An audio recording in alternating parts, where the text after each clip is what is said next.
Students, आज हमारा topic है कोलाइड्स। ठीक है, कोलाइड्स के बारे में आपको मैं जानकारी दूंगी। इसकी जो उत्पत्ति की थी वो थॉमस ग्राहम ने 1861 में की थी। उन्होंने विभिन्न पदार्थों के विलयन बनाए और उनको दो कैटेगरी में डिवाइड किया, क्रिस्टलाप और कोलाइड्स, जिसको हम बोलते हैं क्रिस्टलाइड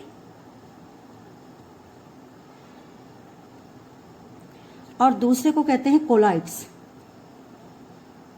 ठीक है, अब देखिए क्रिस्टलाप क्या होते हैं इसके बारे में मैं बताती हूं आपको। वे पदार्थ जिनका विलयन तीव्र गति से चर्मपत्र या पर्चमेंट,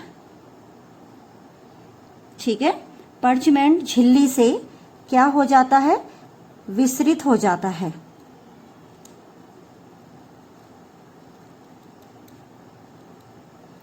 क्रिस्टलाप कहलाता है। ठीक है, वे पदार्थ जिनका विलयन तीव्र गति से चर्मपत्र झिल्ली से, यहाँ पे चर्मपत्र झिल्ली से विसरित हो जाता है, क्या कहलाता है, क्रिस्टलाप कहलाता है। अब आते हैं इसके जो एग्जाम्पल्स है वो सभी अकार्बनिक लवण,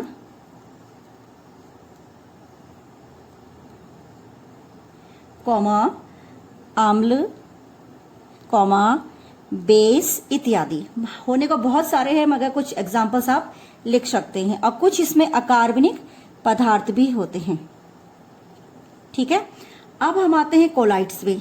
कोलाइड्स क्या है, ये आपका क्रिस्टलाप था, आप इसे यहाँ पे हेडिंग के रूप में लिख लीजिए। फिर लिखेंगे कोलाइड्स। ठीक है, कोलाइड्स क्या होते हैं, वे पदार्थ जिनका जलीय विलयन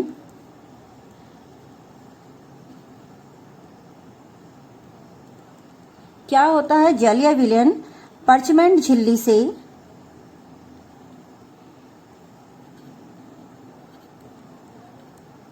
धीरे धीरे विसरित होता है।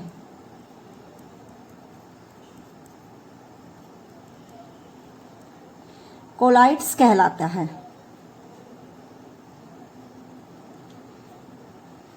ठीक है, वो सारे आपके क्या कहलाएंगे, कोलाइड्स कहलाएंगे। अब उनमें कौन कौन सा, जैसे गोंद हो गया, जिलेटिन हो गया। कोलाइड दो वर्ड्स थे उससे बनाया गया था। उसका मतलब होता है, कोलाइड्स मतलब होता है, ग्रीक वर्ड था, ग्रीक कोला मतलब होता है ग्लू, यानी गोंद के समान।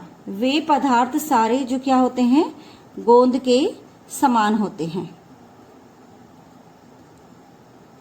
ठीक है, तो वे पदार्थ जिनका जलीय विलयन पर्चमेंट झिल्ली से धीरे धीरे विसरित होगा, कोलाइड्स कहलाएंगे। गोंद, जिलेटिन्स इत्यादि, इसमें मैंने एग्जांपल्स आपको लिखा है, या वे सभी पदार्थ जो गोंद के समान होते हैं। वास्तव में पदार्थ की वह अवस्था विलयन में उपस्थित कणों के व्यास पर निर्भर करती है। ठीक है, कणों के व्यास के आधार पर, किसके आधार पर, कणों के व्यास के आधार पर इनको क्या किया गया, वर्गीकृत किया गया। अब वर्गीकृत में कौन कौन से सॉल्यूशंस आए, पहला आया आपका वास्तविक विलयन यानी ट्रू सॉल्यूशन। ठीक है, दूसरा आपका आएगा कोलाइडी सॉल्यूशन।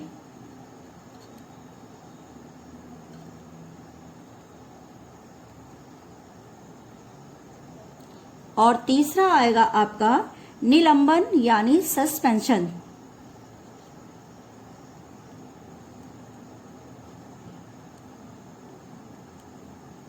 इसका मतलब अगर मैं इनको, यहाँ पे जो कोलाइडी विलयन आपको दिखाई दे रहा है ये मिड में है, यानी आप ऐसे कह सकते हैं कि कोलाइड्स विलयन को मिड में रखा गया है। इसके यहाँ पे तीन कैटेगरीज में आपकी बनाती हूँ, डायग्राम से आप थोड़ा समझ पाएंगे। ये तीन कैटेगरी मैंने बना दी। ये वाली आपकी स्थिति निलंबन की है, ये आपकी वास्तविक विलयन की है, और ये आपकी किसकी है, कोलाइड्स की। किसकी है, कोलाइडी विलियन की। तो जो कोलाइड्स होंगे इसमें कणों का आकार ठीक साइज का आपको दिखाई देगा, ज्यादा बड़ा भी नहीं ज्यादा छोटा भी नहीं, और यहाँ पे आकार आपको बहुत छोटा छोटा दिखाई देगा, ठीक है। और यहाँ पर थोड़ा सा आपको आकार इनकी कंपैरिजन में बड़ा बड़ा दिखाई देगा। तो 3 कैटेगरीज बनी सॉल्यूशंस की, केवल किसके आधार पर, कणों के व्यास के आधार पर, निलंबन, कोलाइडी विलियन और वास्तविक विलियन। तीनों को मैं आगे डिस्क्राइब करूंगी। इसमें पहले आप इसका स्क्रीनशॉट लीजिए।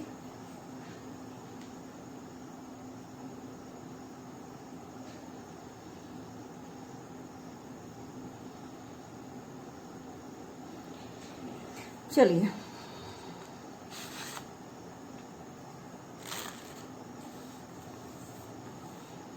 देखिए वास्तविक विलियन क्या है। एक इस प्रकार का विलियन जिसमें कि ट्रू सॉल्यूशन, जिसमें कि सॉल्यूट एंड सॉल्वेंट दोनों के ही क्या होंगे, जो आकार होगा वो लगभग क्या होगा, इक्वल होगा, ठीक है। वो क्या होगा, इक्वल होगा। और इनका जो व्यास होता है वो 10⁻⁷ सेंटीमीटर लगभग होता है, ठीक है। और इन्हें सूक्ष्मदर्शी से नहीं देखा जा सकता, जिसको कहते हैं माइक्रोस्कोप से आप क्या कर सकते, वॉच नहीं कर सकते, माइक्रोस्कोप द्वारा नहीं देख सकते, ठीक है। फिर आता है कोलाइड सॉल्यूशन।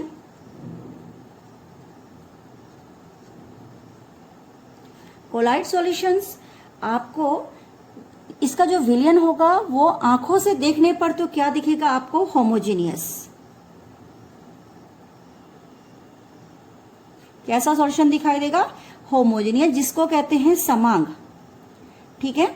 मगर अगर आप अल्ट्रा माइक्रोस्कोप से देखेंगे, किससे देखेंगे, अल्ट्रा माइक्रोस्कोप से, तो आपको इसमें क्या विषमांगता यानी हेट्रोजीनियस दिखाई देगा, ठीक है। अब इनमें जो विलियन में व्यास के कण होते हैं, यानी विलेय के, सॉल्यूट के, उनका जो आकार होता है वो 10⁻⁴ से 10⁻⁷ सेंटीमीटर है। और जो सॉल्वेंट है उसका जो आकार है वो 10⁻⁷ से 10⁻⁸ सेंटीमीटर है, ठीक है। तो दोनों के आकार डिफरेंट है। तो इस प्रकार का जो हेट्रोजीनियस सॉल्यूशंस कहलाता है, हेट्रोजीनियस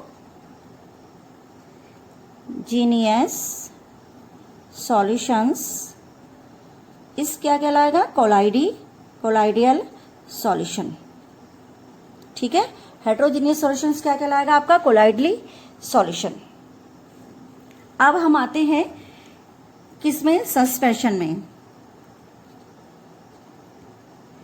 सस्पेंशन क्या है, देखो इसमें जो विलेय के कणों का आकार होता है वो साइज में, जो डायग्राम मैंने आपको समझाया था, देखिए यहाँ पे डायग्राम, तो आपको खुद दिखाई देगा, इसका साइज बहुत बड़ा है कंपैरिजन ऑफ दोनों सॉल्यूशनों के।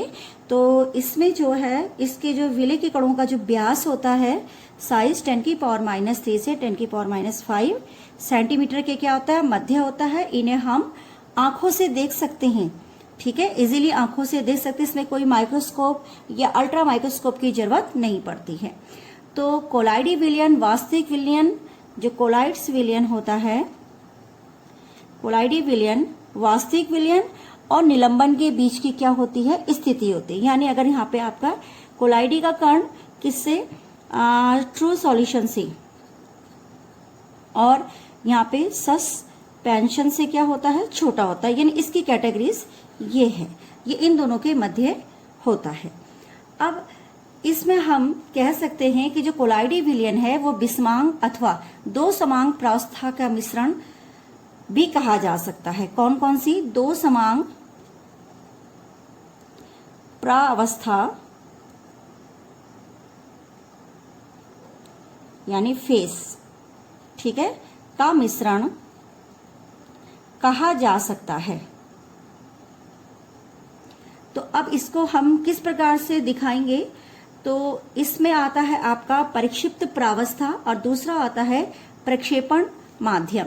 तो परिक्षिप्त प्रावस्था मैं पहले आपको समझाती हूं। परिक्षिप्त प्रावस्था क्या है, यानी डिस्प्रेस्ड, ठीक है, डिस्प्रेस्ड क्या हो जाएगा, फेस।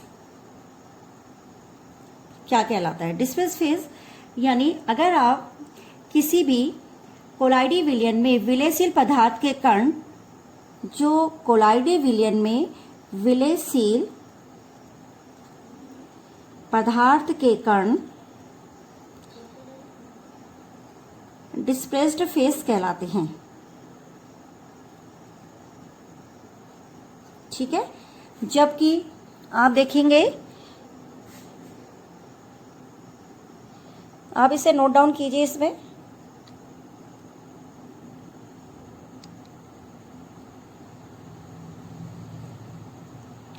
स्क्रीनशॉट लीजिए स्टूडेंट्स इसका।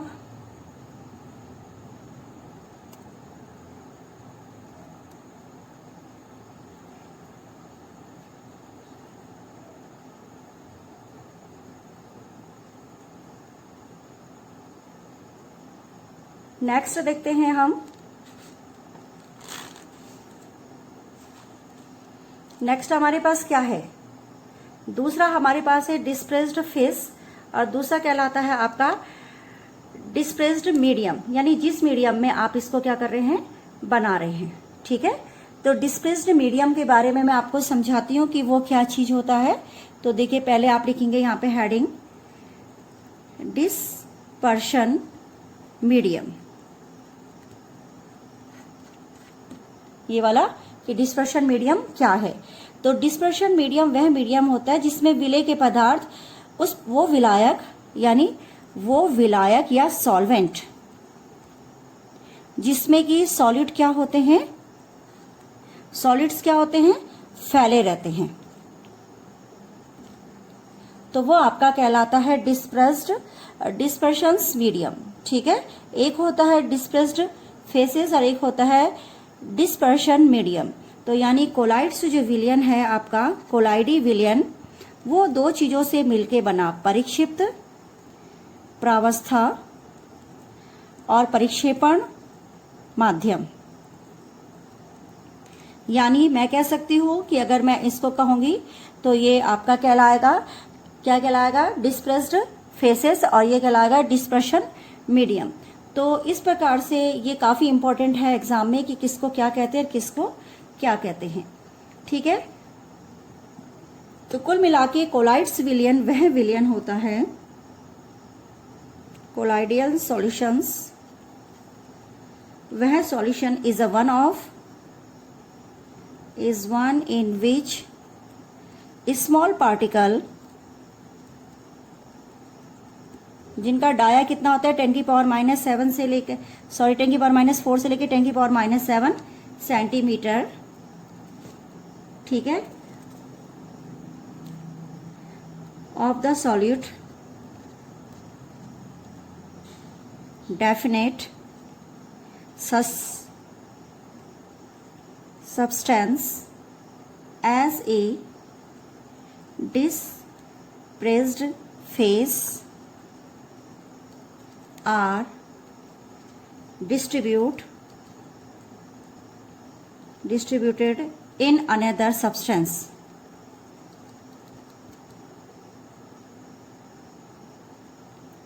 ठीक है, अनदर सब्सटेंस, जिसको क्या कहते हैं, कॉल्ड द डिस्पर्शन मीडियम।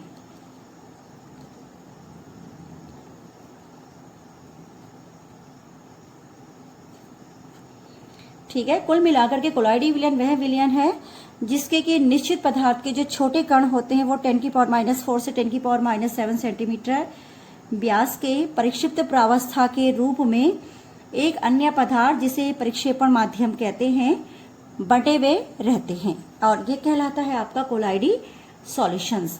अब टाइप्स ऑफ द कोलाइडी सॉल्यूशंस के विभिन्न प्रकार के कौन कौन से कोलाइडी सॉल्यूशंस होते हैं, तो इसमें देखिए नेक्स्ट हेडिंग में इसमें लिखा रही हूं टाइप्स ऑफ कोलाइडियल सॉल्यूशन। देखिए अब इसका सपोज आपके पास कई एग्जांपल्स इसमें होंगे कि किस प्रकार से कौन कौन से एग्जाम्पल्स आप इसमें रखते हैं। तो उसके लिए मैं एक चार्ट छोटा सा बना रही हूं कि अगर आपके पास यहां पर, ठीक है, ये आपका कहलाएगा, ये वाला पहला पार्ट परिक्षेपण माध्यम, और ये कहलाएगा परिक्षिप्त प्रावस्था, और यहां पे कोलाइडी तंत्र, और यहां पर आप इसका एग्जाम्पल्स लिख सकते हैं। ठीक है, तो यहां पर अगर मैं ठोस लूं, पहला पॉइंट्स मैंने ठोस लिया, और प्रक्षिप्त प्रावस्था परिक्षेपण माध्यम सेम होगा, तो ये ठोस सॉल कहलाता है। क्या कहलाता है? ठोस सॉल। और इसके जो एग्जाम्पल्स है वो कुछ भी हो सकता है, जैसे जेली हो गई, पनीर हो गई इत्यादि, आप इसमें रख सकते हैं। पॉइंट नंबर 2, द्रव्य परिक्षेपण माध्यम और प्रक्षिप्त प्रावस्था कितनी है? ठोस, तो ये कहलाएगा आपका जेल। और इसके उदाहरण है, ये यहाँ पे आएगा जेली और पनीर, ये यहाँ से काट लीजिए और इसके एग्जाम्पल्स आप लिखिए।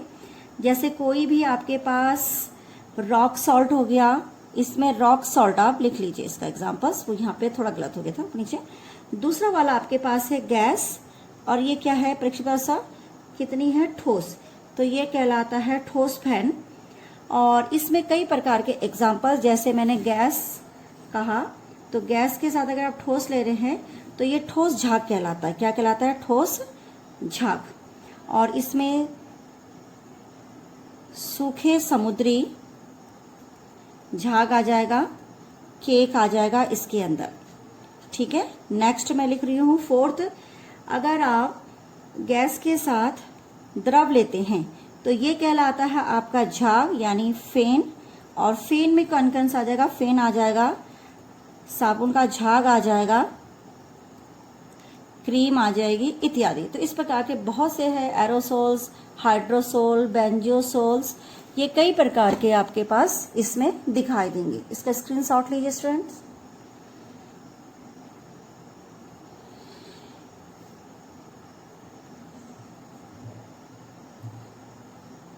नेक्स्ट इसी के आगे हम चलते हैं अगले उसमें टॉपिक में कि किस प्रकार से ये यहाँ पर हम प्रक्षेपण माध्यम की प्रवृत्ति के आधार पर किस प्रकार से इसका क्या करते हैं? डिस्ट्रीब्यूशंस करते हैं। तो हेडिंग लिखती हूं मैं नेक्स्ट। बहुत इजी चैप्टर है, कहीं आपको इसमें दिक्कत नहीं है, तो थोड़ा सा मैं इसको आपको समझाती हुई चलती हूँ कि किस प्रकार से आपने करना है। तो देखिए, मैंने यहाँ पे लिखा परिक्षेपण माध्यम की प्रवृत्ति के आधार पर, on the basis of nature of dispersion medium. ठीक है, तो इसमें डिस्पर्शन मीडियम है प्रक्षेपण माध्यम की प्रवृत्ति के आधार पर मैंने किया पहले एरोसोल, काफी इंपॉर्टेंट है, इसको आप ध्यान से देखिएगा। इसमें परिक्षेपण माध्यम वायु होती है। दूसरा है हाइड्रोसोल,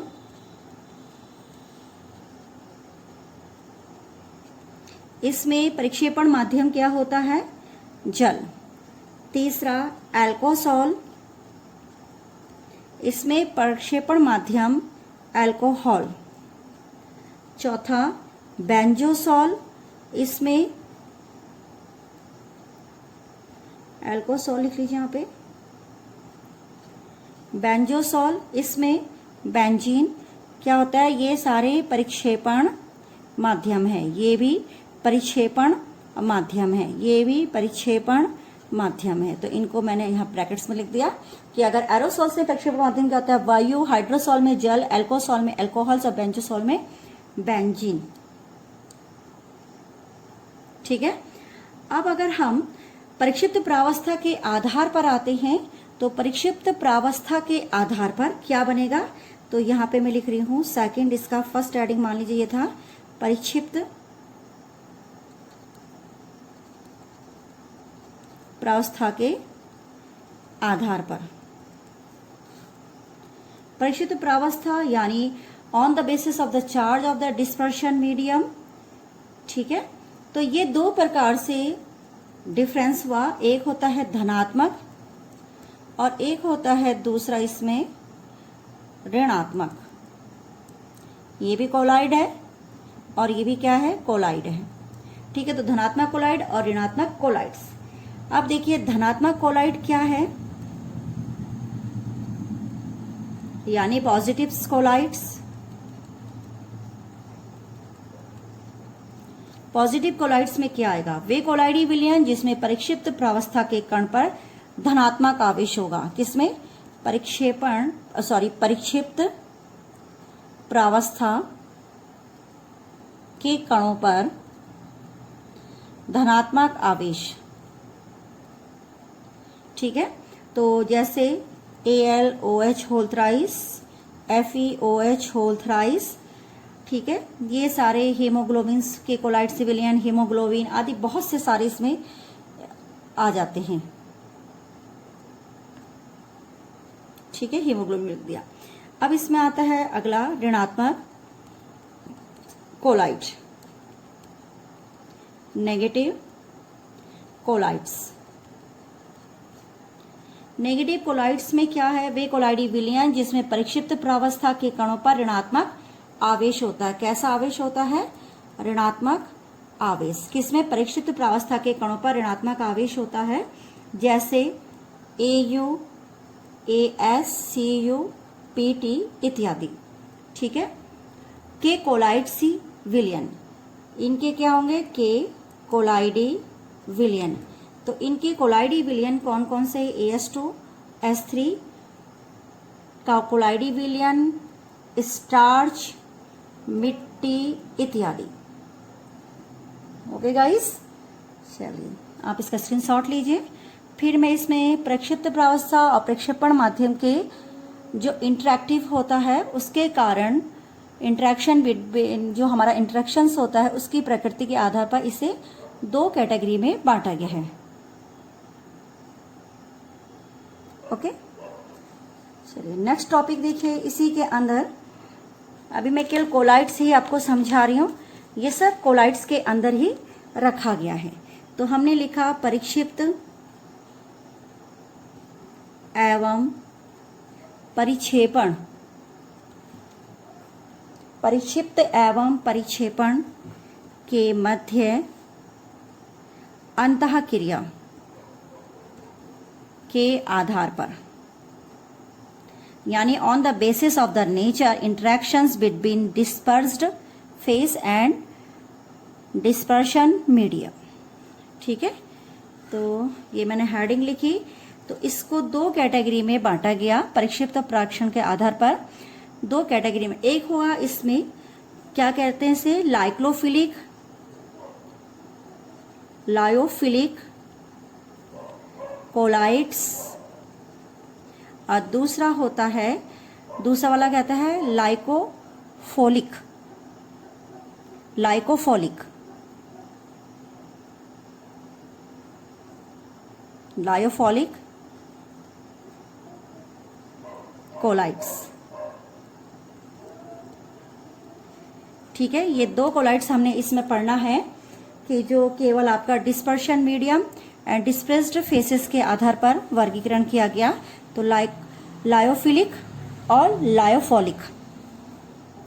देखिए लायोफिलिक, इसका मतलब होता है, इसको दूसरी भाषा में ह्यूमुल सॉलिड्स या इंट्रेंसिक कोलाइड्स भी कहते हैं, और ये कहलाता है हिंदी में द्रव स्नेही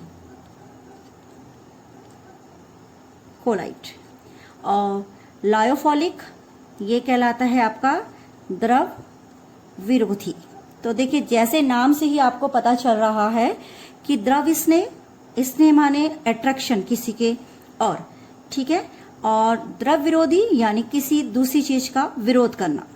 तो ये वाला आपका, इसको हम अनुत्क्रमणीय कोलाइड्स भी कहते हैं और इसको उत्क्रमणीय कोलाइड भी कहते हैं। ठीक है, इसका नाम मैं उत्क्रमणीय और इसका नाम मैं लिख रही हूं और करके अनुत्क्रमणीय। ठीक है, तो अब फर्स्ट हेडिंग डाला मैंने द्रव स्नेही कोलाइड्स और इसको बोलेंगे लायोफिलिक कोलाइड्स। देखिए जैसे नाम उसी के अनुसार वे कोलाइड्स जिनमें परिक्षिप्त प्रावस्था प्रक्षेपण माध्यम के प्रति अधिक लगाव रखने के कारण क्या हो जाती है, सॉलिलेंस दिखाई देती है, विलायीकरण दिखाती है, या वे विलयन दूसरी भाषा में आप कहेंगे जो विलायक के वे पदार्थ जो विलायक के संपर्क में आने पर तुरंत क्या करते हैं, कोलाइडी विलयन बनाते हैं। दोबारा रिपीट कर रही हूं, पूरा आप अपने आप नोट करेंगे डेफिनेशंस। वे पदार्थ जो विलायक के संपर्क में आने पर, किसके संपर्क में आने पर, विलायक के संपर्क में आने पर तुरंत कोलाइडी विलयन बनाते हैं, द्रव स्नेही कहलाते हैं। क्या कहलाते हैं, द्रव स्नेही कोलाइड्स कहलाते हैं। और वैद्युत अपघट्य, ठीक है, वैद्युत अपघट्य का विलयन मिलाने पर सुगमता से अवक्षेपित नहीं होते। यानी अगर आप वैद्युत अपघट्य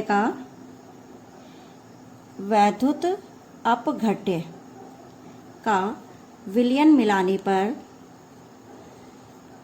सुगमता से अवक्षेपित नहीं होते,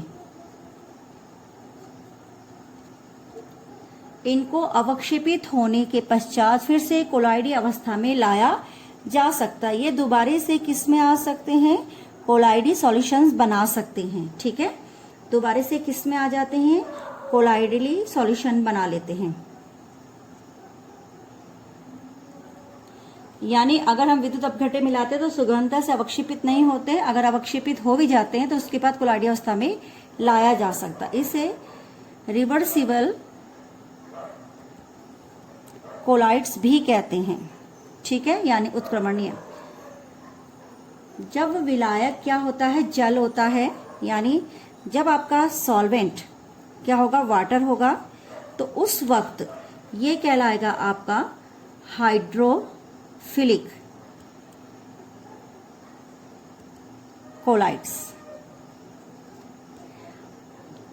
ठीक है, इसके जो एग्जाम्पल है वो है स्टार्च, प्रोटीन, जिलेटिन आदि। अब आते हैं हम दूसरे पार्ट में, द्रव विरोधी, या दूसरा कीजिए लायोफोबिक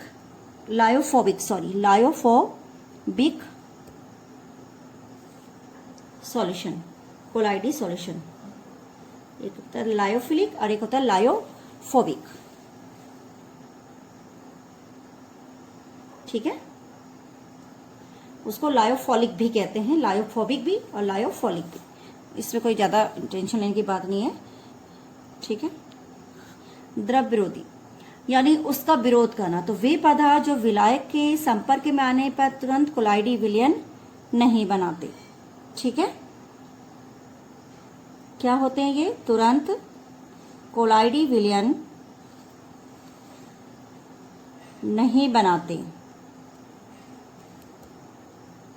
द्रव विरोधी कहलाते हैं।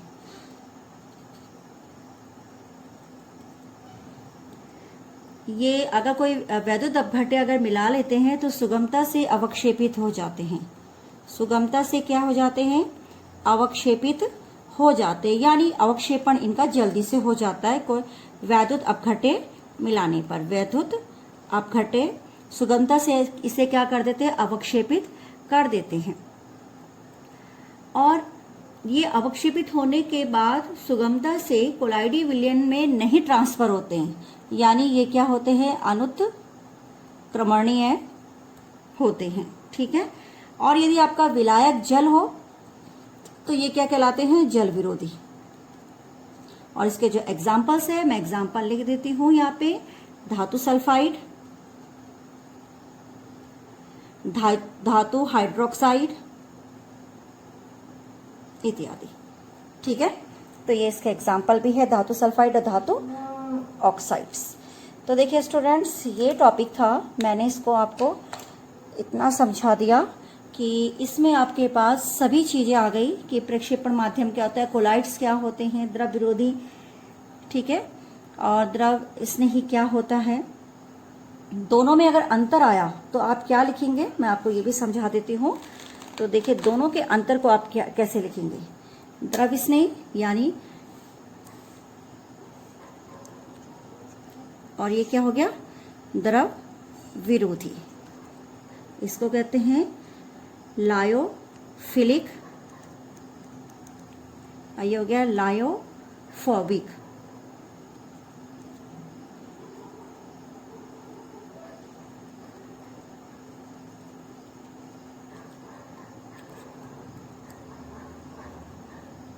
ठीक है, ये दोनों मैंने लिख दिया।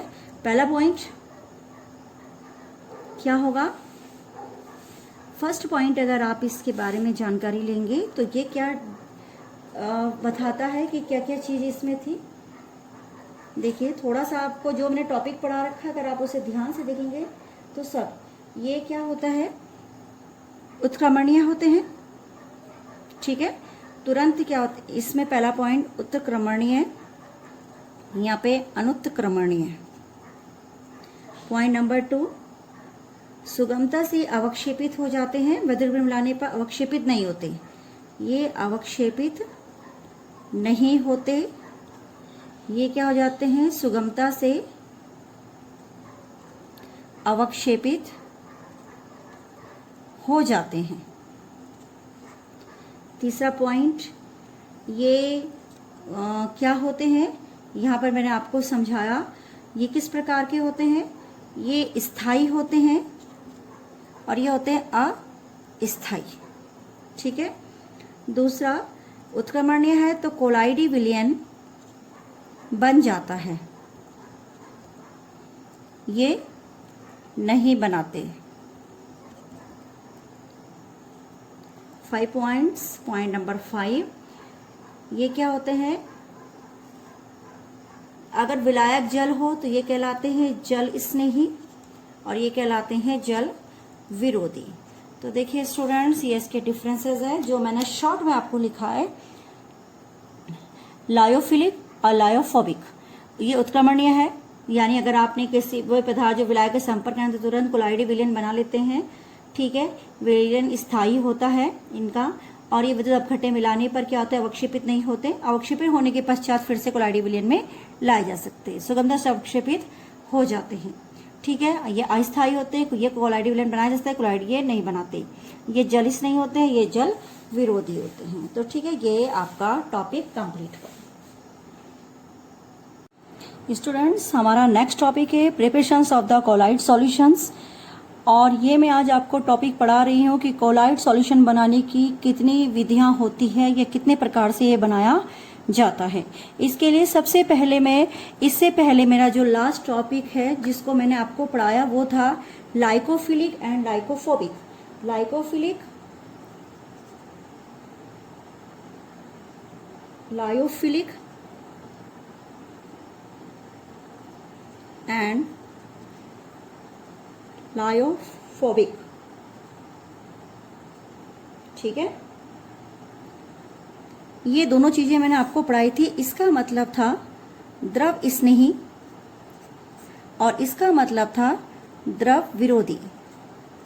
जैसे आप जानते हैं, लायोफिलिक यानी इस प्रकार का विलयन जो इस प्रकार का पदार्थ जो विलायक के संपर्क में आते ही तुरंत कोलाइडी विलयन बना दे, और द्रव विरोधी जो कि विलायक के संपर्क में आने पर तो कोलाइडी विलयन नहीं बनाता है, ठीक है। और ये अवक्षेपित हो जाता है या नहीं होता है, ये मैंने आपको समझाया था कि जैसे ये अवक्षेपित नहीं होता है क्योंकि द्रव स्नेही कोलाइड से यदि इस पे कोई विद्युत अपघट्य मिलाया जाता है तो ये अवक्षेपित नहीं होता, जबकि द्रव विरोधी कोलाइड्स में ये अवक्षेपित तुरंत कोलाइडी विलयन नहीं बनाता है, परंतु क्या हो जाता है, अवक्षेपित हो जाता है। और साथ ही साथ मैंने कहा द्रव स्नेही जो कोलाइड्स होते हैं वो क्या होते हैं, यदि आपका विलायक जल है तो जल स्नेही कोलाइड्स होता है, यानी जल की ओर अट्रैक्ट होता है, और द्रव विरोधी में यदि आपका विलायक जल है तो वो जल का क्या करेगा, विरोध करेगा।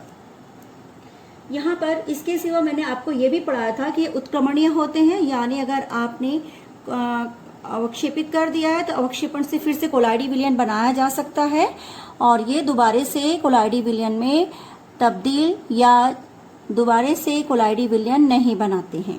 तो ये सारी चीजें मैंने आपको पढ़ाई। अब इसमें हम आज के टॉपिक्स में पढ़ते हैं preparations of the colloid solutions. तो देखिए preparations of the colloidal solution, इसके लिए सबसे पहले कोलाइडी कणों का जो आकार है वो आपको याद होगा कि कितना होता है। तो जो कोलाइड्स होते हैं उनकी जो रेंज होती है 1 नैनोमीटर से लेके 1000 नैनोमीटर के मध्य होती है, यानी केवल वो ही विलयन, वो ही पदार्थ जिनका आकार 1 नैनोमीटर से लेके 1000 नैनोमीटर के बीच होगा, केवल वही कोलाइड्स विलयन को बना पाएंगे। अब अगर इसके सीमा के अंतर्गत कोलाइडी विलयन अगर आते हैं, जो कण आएंगे वो कोलाइडी विलयन बनाएंगे, और जो इस सीमा से बाहर होंगे उनको हम किस प्रकार से कोलाइडी सॉल्यूशन बनाते हैं वो इसमें मैं आपको 3 मेथड से इसको वर्गीकृत किया गया है। पहला है मल्टी मॉलिक्यूलर कोलाइड्स, दूसरा है आपका मैक्रो मॉलिक्यूलर कोलाइड्स, और तीसरा है एसोसिएटेड कोलाइड्स। ठीक है, एसोसिएटेड कोलाइड्स को मिसल्स भी कहते हैं। ठीक है, तो सबसे पहले हमें इनकी जरूरत क्यों पड़ी इतने मेथड्स की, तो सबसे पहले मैं आपको पढ़ा रही हूं मल्टी मॉलिक्यूलर कोलाइड्स। इसको हिंदी में कहते हैं बहुआण्विक कोलाइड्स। क्या कहते हैं? बहुआण्विक कोलाइड। देखिए, मल्टी मतलब बहुत ज्यादा, और मॉलिक्यूलर मतलब आप जानते हैं अणु, और कोलाइड्स यानी मल्टी मॉलिक्यूलर कोलाइड्स क्या है।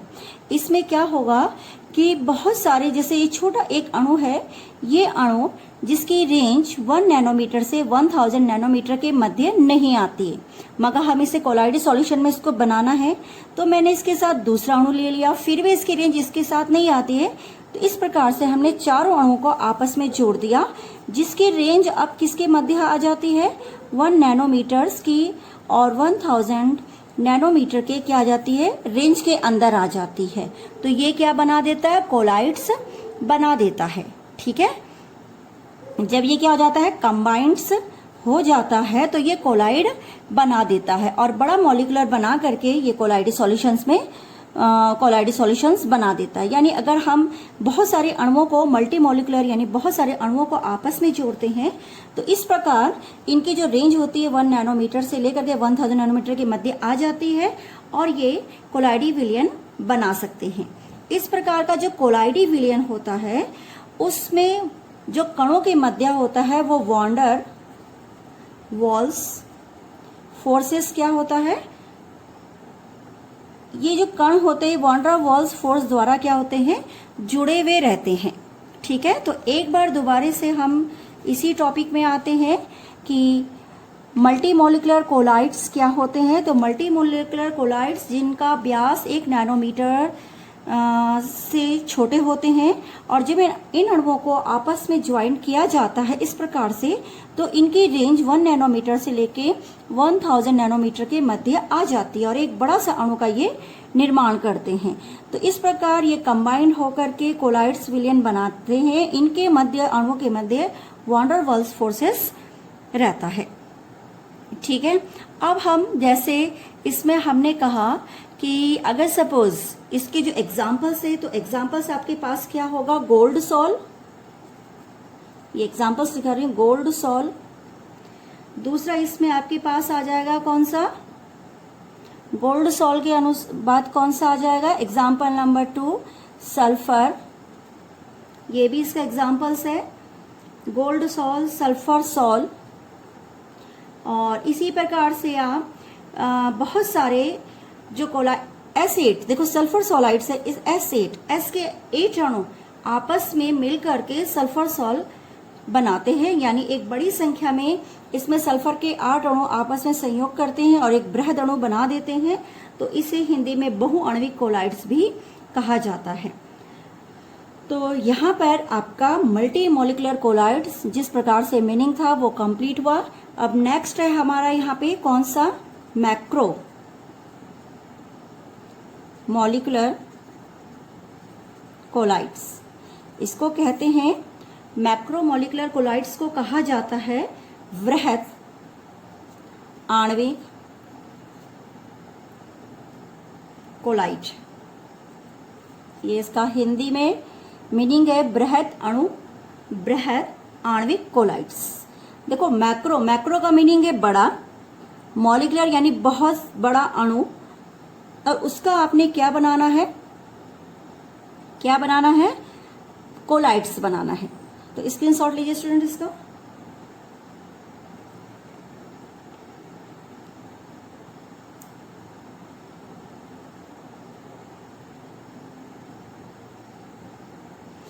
देखिए स्टूडेंट्स, मैक्रो का मतलब आप समझते हैं कि बड़ा है, तो हमने क्या करना है, सबसे पहले मैक्रो में हमने क्या करना है कि हम इस प्रकार का अणु लेते हैं जो अपने आप में ऑलरेडी क्या होता है, बड़ा होता है। ये एक अणु है, ये बहुत ज्यादा आपको बड़ा दिखाई दे रहा है साइज में, जिसकी जो रेंज होगी 1 नैनोमीटर से लेकर के 1000 नैनोमीटर की क्या होगी, रेंज में होगी।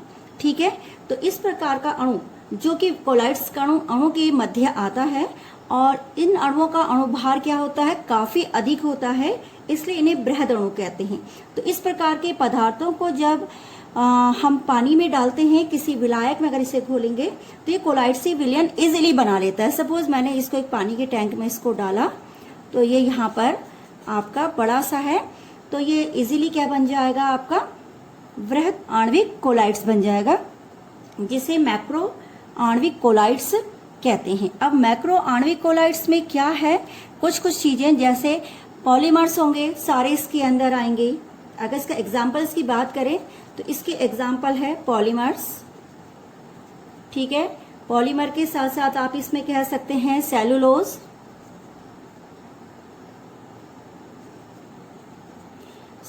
हो गया, ये हो गया न्यूक्लिक एसिड, प्रोटीन्स आदि, ये सारे के सारे इस रेंज में आएंगे। तो कहने करते हैं मैक्रो यानी मैक्रोमोलिकुलर कोलाइड्स, इस प्रकार की कोलाइड जिनके की अणुओं की रेंज कोलाइडी विलयन की रेंज के अंतर्गत आती है, उन्हें हम इजीली कोलाइड्स विलयन में बदल देते हैं, क्योंकि उनको पानी में डाला और आपका क्या हो गया, कोलाइडी विलयन तैयार हो गया। अधिकतर जो इसमें होता है वो आपके पास होंगे द्रव स्नेही कोलाइड्स होंगे, द्रव स्नेही कोलाइड्स ही इसमें आएंगे, क्योंकि वो जल से क्या करेंगे, प्यार करेंगे, तो इजीली घुल जाते हैं। तो सारे के सारे द्रव स्नेही कोलाइड्स ही क्या कहलाते हैं, आपके वृहद आणविक कोलाइड्स कहलाते हैं। जैसे स्टार्च हो गया, सेलुलोज हो गया, न्यूक्लिक एसिड्स हो गया, प्रोटीन्स हो गया, काफी सारे हैं। और इसमें रबर ये सब इसके अंतर्गत आएंगे। उसके बाद तीसरा पार्ट आता है हमारा। अगर हम तीसरे पार्ट की बात करें तो तीसरा पार्ट है आपके पास एसोसिएटेड कोलाइड्स।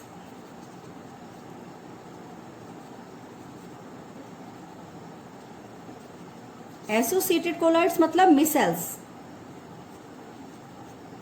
ठीक है, मिसेल आपने हाई स्कूल में पढ़ा होगा, एग्जाम में मिसेल्स के क्वेश्चन भी पूछे जाते हैं और हाई स्कूल में मिसेल्स है। एसोसिएटेड यानी किसी चीज का क्या कर देना, जुड़ जाना। एसोसिएटेड का मीनिंग क्या है, आपस में बहुत सारे अणुओं को आपस में जोड़ देना, तो वो कहलाएगा आपका एसोसिएट कर देना। यानी अकेले अगर वो कुछ काम नहीं कर पा रहा है, अगर हम उसके साथ बहुत सारे अणु आपस में जब वो संयोग करेंगे तो वो कार्य करेगा, तो वो कहलाता है एसोसिएटेड। ठीक है, अब इसका जो सबसे बढ़िया एग्जाम्पल है वो है शोक। ठीक है, सबसे बेस्ट एग्जाम्पल है शोक। इसे माइसेल्स भी कहते हैं, माइसेल्स या मिसेल्स भी कहते हैं। तो मैं देखो आपको ये समझाती हूं कि इसमें हमने क्या करना है। आपको मालूम है कि उच्च सांद्रता पर कणों के संगुणन के कारण कोलाइडी गुण प्रदर्शित होता है। ठीक है, वो संगुणित क्या कहलाते हैं? संगुणित या एसोसिएटेड कोलाइड्स कहलाते हैं। और इन संगुणित कणों को, किनको? सगुणित कणों को क्या कहते हैं हम? मिसेल्स भी कहते हैं। ठीक है, जैसे इसका एग्जाम्पल मैंने आपको बताया, शॉप या फिर आपका सिंथेटिक डिटर्जेंट, ये सारे मिसेल्स का क्या करते हैं? निर्माण करते हैं। अब हम इसके बारे में आपको मैं बताती हूँ कि मिसेल्स क्या है।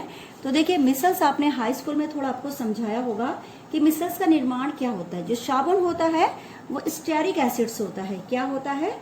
Stearic acid.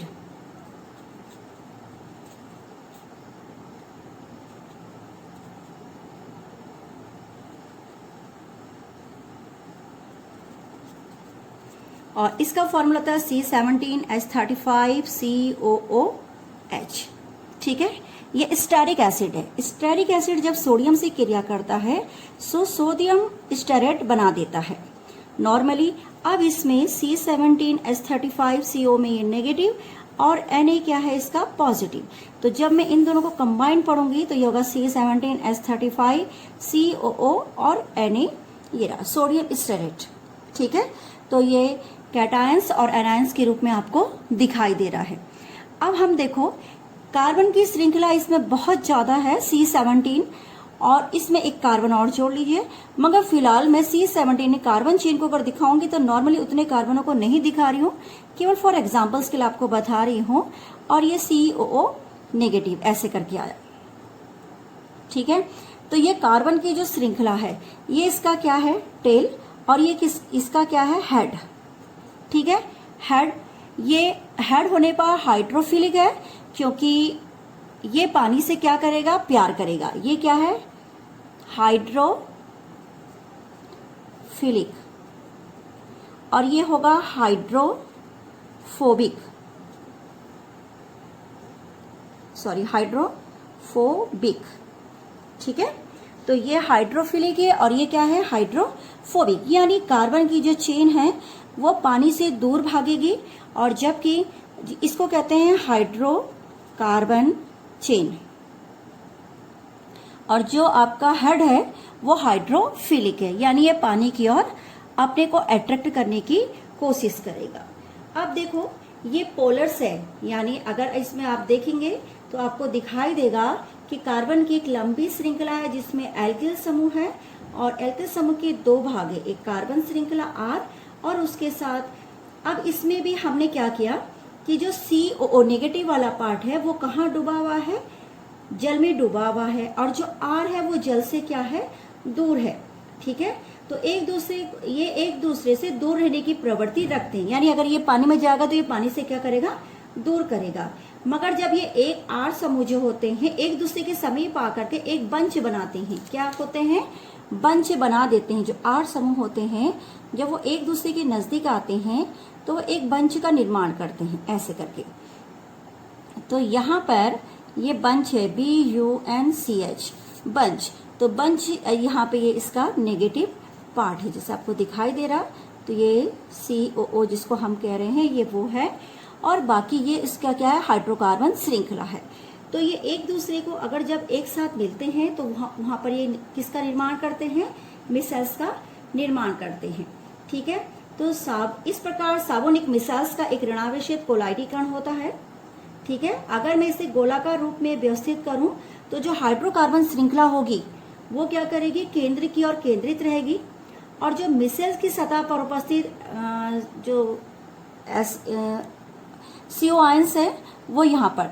अब देखिए, अगर मैं इसको एग्जाम्पल के द्वारा आपको बता रही हूँ, एक टब लिया मैंने, इस टब में मैंने पानी डाला, और पानी अगर ये लंबी श्रृंखला में सपोज अगर ये अलग अलग हैं और ये ऐसे करके हैं, ये सिंगल सिंगल है, तो ये आपस में कुछ नहीं करते हैं, ये आपस में कुछ नहीं कर पाते क्योंकि इनमें पावर नहीं होती है। ठीक है, एनायन पार्ट्स अगर अलग अलग है, मगर जब इन्हें सेक किया जाता है तो ये इंक्रीज हो जाते हैं। ठीक है, और यहाँ पर ये गुच्छों के रूप में जब इसको पानी में डाला जाता है तो पानी में ये एसोसिएटेड कोलाइड्स बना लेते हैं। कैसे? क्योंकि आप तो जानते हैं जो इसमें हाइड्रोफिलिक होता है वो पानी से क्या करता है? प्यार करता है। और यहाँ पर ये सारे नेगेटिव पार्ट्स ये क्या है? एक साथ जुड़ गए। अब जो इसका हाइड्रोफोबिक था वो अंदर की ओर क्या हो जाते हैं, सिकुड़ जाते हैं। ये सारी चेन से आपको ऐसे करके सिकुड़े हुए दिखाई दे रहे हैं। तो इस प्रकार ये एसोसिएटेड हो करके वहां पर से कोई भी गंदी चीज हो, चाहे आपकी शर्ट हो, शर्ट में अगर आपने ये इसके कॉलर्स हैं, ये आपकी शर्ट है, अगर इसमें ऑयल का ग्रीस हो गया तो ये मिसल्स यहाँ पे इसको क्या कर देता है, साफ कर देगा। या कोई बेड शीट है उसमें तेल का दाग लग गया तो ये वहां पे भी उसको क्या करेगा, साफ करेगा मिसल्स के रूप में, जब ये एसोसिएटेड कोलाइड्स बनाएगा।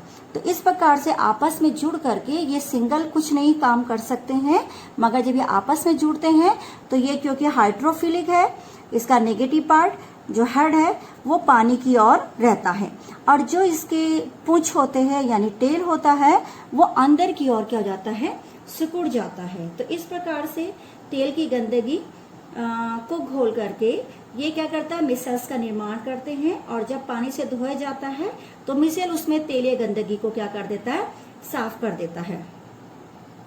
ये क्लींजिंग एक्शन भी कहलाता है। ठीक है, तो इस प्रकार से ये यहाँ पे मैंने आपको बताया कि ये इसके होंगे एग्जाम्पल्स। तो इसका सबसे बेस्ट एग्जाम्पल यही है आपका मिसल्स, साबुन। ठीक है, तो यहाँ पर आपने देखा कि हमने किस प्रकार से तीनों चीजों को मैं भी डिस्क्राइब कर रही हूँ, जो मेथड से इसके जिसकी प्रिपरेशन से कोलाइडी सॉल्यूशंस की।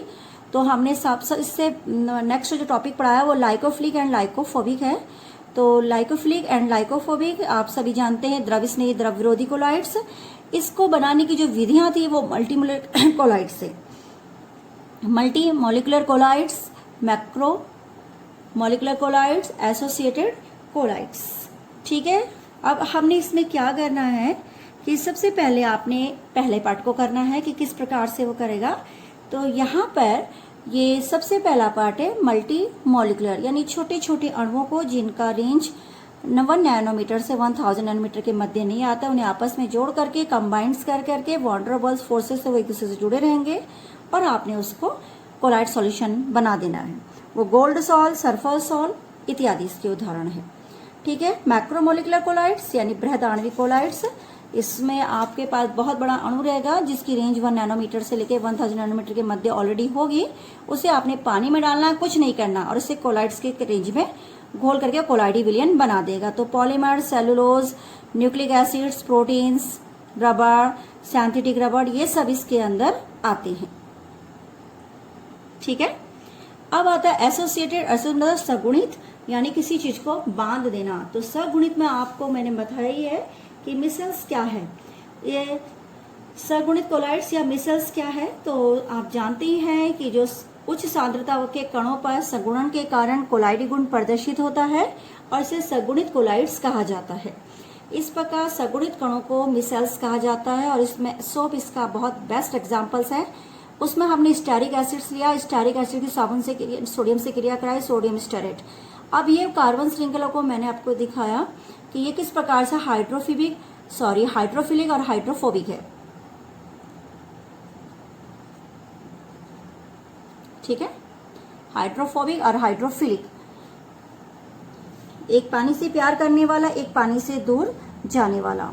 तो इस प्रकार से जब बंच के रूप में होते हैं, सिंगल ये कुछ नहीं कर पाते, जब ये बंच में रहते हैं तो वहां पे से गंदगी को दूर कर देते हैं मिसल्स के मिसल बन जाने के कारण। तो ये हमारा प्रिपरेशंस हो गई। ठीक है, ओके स्टूडेंट्स, इसका स्क्रीनशॉट लीजिए।